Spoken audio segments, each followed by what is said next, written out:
मंडळी, राजकारण आणि अजित पवार हे नाव एकमेकांपासून कधीच वेगळं होऊ शकत नाही, असं समीकरण गेल्या 4 दशकांपासून महाराष्ट्रानं पाहिले. पण आजची सकाळ संपूर्ण महाराष्ट्राला सुन्न करणारी ठरली. नियतीने आज असा काही घाला घातला की ज्यावर विश्वास ठेवणं कठीण झाले. जिल्हा परिषद निवडणुकांच्या पार्श्वभूमीवर सभेसाठी अजित पवार हे आपल्या सहकाऱ्यांसह मुंबईहून बारामतीकडे निघाले होते. मात्र बारामतीत विमान लँड होत असताना ते कोसळलं आणि या विमान अपघातात अजित पवार यांच्यासह विमानातील इतर 5 जणांचा मृत्यू झाला. आज त्याच मारहाणावर पडलेले कागद साक्ष देत आहे. शेवटच्या क्षणापर्यंत अजितदादांनी केवळ आपल्या कामांचाच ध्यास घेतला होता आणि अजितदादा नेहमी बोलायचे की जोपर्यंत माझे हातपाय हालतात तोपर्यंत मी कामच करून दाखवणार. मी कामाचा माणूस आहे, मी कामाचाच माणूस आहे. पण अजितदादा पवार हे राजकारणातील रसायन नेमकी कसं होतं तेच आपण बघणार आहोत. नमस्कार मंडळी, मी विठ्ठल, तुम्ही बघताय वेद.com. अजित पवार यांचा जन्म 22 जुलै 1959 रोजी महाराष्ट्रातील अहिल्यानगर जिल्ह्यातील देवळाली प्रवरा गावात झाला. राष्ट्रवादी काँग्रेसचे अध्यक्ष शरद पवार यांचे मोठे भाऊ अनंतराव पवार यांचे ते पुत्र होते. त्यांचे वडील व्ही शांताराम यांच्या राजकमल स्टुडिओमध्ये काम करत होते. वडिलांच्या निधनानंतर अजित पवार यांना शिक्षण सोडून कुटुंबाची जबाबदारी घ्यावी लागली. अजित पवार यांनी त्यांचे काका शरद पवार यांच्या पावलावर पाऊल ठेवून 1982 मध्ये राजकारणात प्रवेश केला आणि त्यानंतर राजकारण आणि अजित पवार हे नाव एकमेकांपासून कधी वेगळे होऊ शकलेच नाही. काका शरद पवार यांच्यासोबत काँग्रेस आणि नंतर राष्ट्रवादी काँग्रेस पक्ष उभा करताना त्यांनी संघटना आणि सत्तेवर मजबूत पकड निर्माण केली.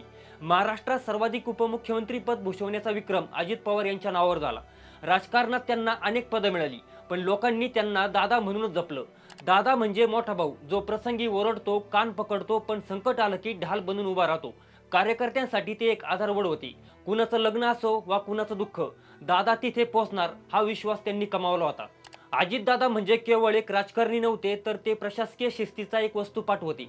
पहाटे 5 वाजता अनेक शहरं झोपेत असायची, पण बारामतीच्या बंगल्यात दिवा लागलेला असायचा. टेबलावर फाईल्स, बाजूला चहा आणि डोक्यात फक्त एकच विचार की आज राज्यासाठी काय करायचं. सकाळी 6लाच त्यांचे फोन वाजायला लागायचे. समोर अधिकारी असो वा आमदार असो, दादांचे प्रश्न नेहमी सरळ असायचे. काय प्रश्न आहे, उपाय काय आहे आणि किती वेळ लागणार, या 3च गोष्टीवर त्यांचा कारभार चालायचा. त्यांचं बोलणं अनेकांना झोंबायचं, पण काम मात्र 100% व्हायचं. म्हणूनच लोक म्हणायचे की दादा बोलतात कमी, पण जे बोलतात ते करून दाखवतात. त्यांच्या सभेची बातच काही वेगळी होती. स्टेजवर माईक हातात घेतला की औपचारिक सुरुवात नसायची. थेट लोकांकडे पाहून काय अडचण आहे सांगा असं म्हणत ते प्रश्नांना भिडायचे. अनेक वेळा त्यांनी चालता चालताच लोकांचे अर्ज घेतले आणि त्या क्षणी अधिकाऱ्यांना फोन करून निर्णय दिले. त्यांच्या या थेटपणामुळे सामान्य माणसाला त्यांच्याबद्दल आपुलकी वाटायची. त्यांच्या भाषणात मोठे अलंकार नसायचे, पण जे बोलायचे ते अगदी रोखठोक असायचे. चुकीचं वाटलं तर व्यासपीठावरूनच अधिकाऱ्यांचे कान टोचायचे. दादांकडे पाहिल्यावर कार्यकर्त्याला कधीच थकवा जाणवायचा नाही. त्यांचं गणित साधं होतं, तुम्ही काम करा, ताकद मी देतो. एखाद्या छोट्या कार्यकर्त्याला जरी अडचण आली आणि त्याने दादांना संपर्क केला तर त्याला खात्री असायची की आता आपलं काम होणार. दादांनी कधीच कुणाला वारेवर सोडलं नाही, हीच त्यांची मोठी कमाई होती. आज त्यांच्या जाण्यानं केवळ पवार कुटुंबावरच नाही, तर संपूर्ण महाराष्ट्रावर दुःखाचा डोंगर कोसळला.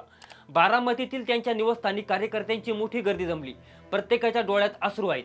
मंडळी, आज महाराष्ट्रानं केवळ एक नेता गमावला नाही, तर कामाला प्राधान्य देणारा आणि संकटात सामान्य माणसासाठी खंबीरपणे उभा राहणारा एक आवाज गमावला.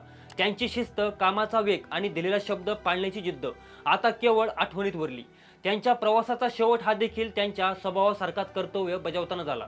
विमानातील तांत्रिक बिघाड किंवा त्या शेवटच्या क्षणी त्यांच्या डोक्यात कदाचित राज्याच्या विकास कामांचा विचार असावा. हातपाय हालतात तोपर्यंत काम करणार हे त्यांनी केवळ बोलून दाखवलं नाही, तर शेवटच्या श्वासापर्यंत काम बोलतं माणूस नाही, या वाक्याचा खरा अर्थ अजितदादांनी आपल्या कृतीतून सिद्ध केला. महाराष्ट्राच्या या लढवय्या नेत्याला भावपूर्ण श्रद्धांजली.